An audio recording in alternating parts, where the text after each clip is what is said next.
You never know who you're standing next to at a red light. Sometimes it's just another driver. Other times it's someone who's mastered speed itself. This is the story of Daniel, a Formula One racer who taught one arrogant kid the difference between power and skill. After a long, exhausting Formula One season, Daniel wanted nothing but silence. No roaring crowds, no sponsors, no flashing lights. Just him, the road, and the sound of an engine that he controlled for himself, not for the fame.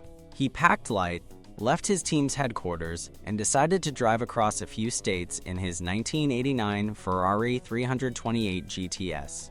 It wasn't his race car, far from it. It was his personal treasure, a car he'd rebuilt with his own hands when he was 19. Every screw, every wire, every dent told a story. For Daniel, that Ferrari wasn't just a machine, it was a memory, a reminder of how it all began. The sun was setting over a small desert city, painting the streets gold. Daniel pulled up to a red light, rolled down his window, and let the warm breeze fill the car. Then a roar. A brand new bright green Lamborghini Huracan stopped beside him.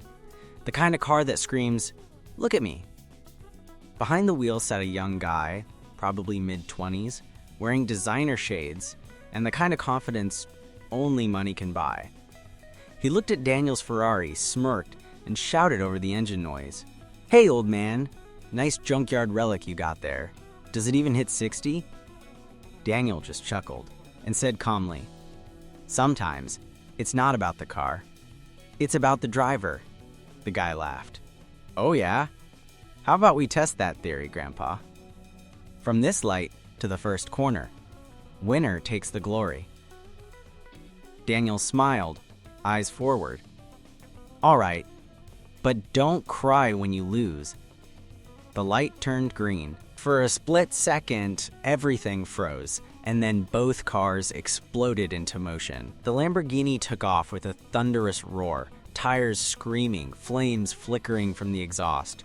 But Daniel's Ferrari, it moved differently. Smooth, calculated, graceful. He shifted gears with surgeon-like precision, the old car singing like an orchestra in perfect tune. By the time they hit the first corner, the Lamborghini was behind, way behind. Daniel's Ferrari hugged the curve flawlessly, sliding through like a dancer in rhythm with the road. The young driver slammed his brakes, nearly losing control.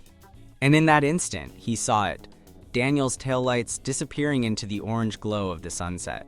When both cars finally stopped at a nearby gas station, the young guy stormed out, face red with disbelief. "How? How did you beat me?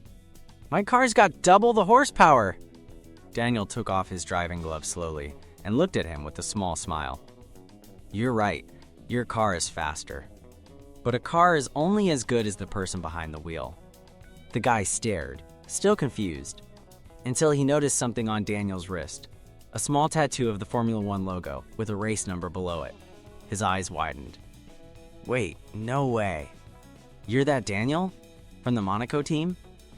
Daniel shrugged, opened his car door, and said with a grin, "Sometimes experience beats horsepower. Remember that, kid." He started the Ferrari, the engine purring like a lion, and drove off into the dusk, leaving the Lamborghini driver standing there, speechless. In a world obsessed with upgrades, engines, and horsepower, it's easy to forget one simple truth.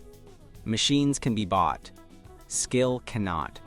Daniel didn't race to prove anything. He raced because it was who he was. And that day, on a random street in the middle of nowhere, he reminded one man, and maybe even himself, what real mastery looks like.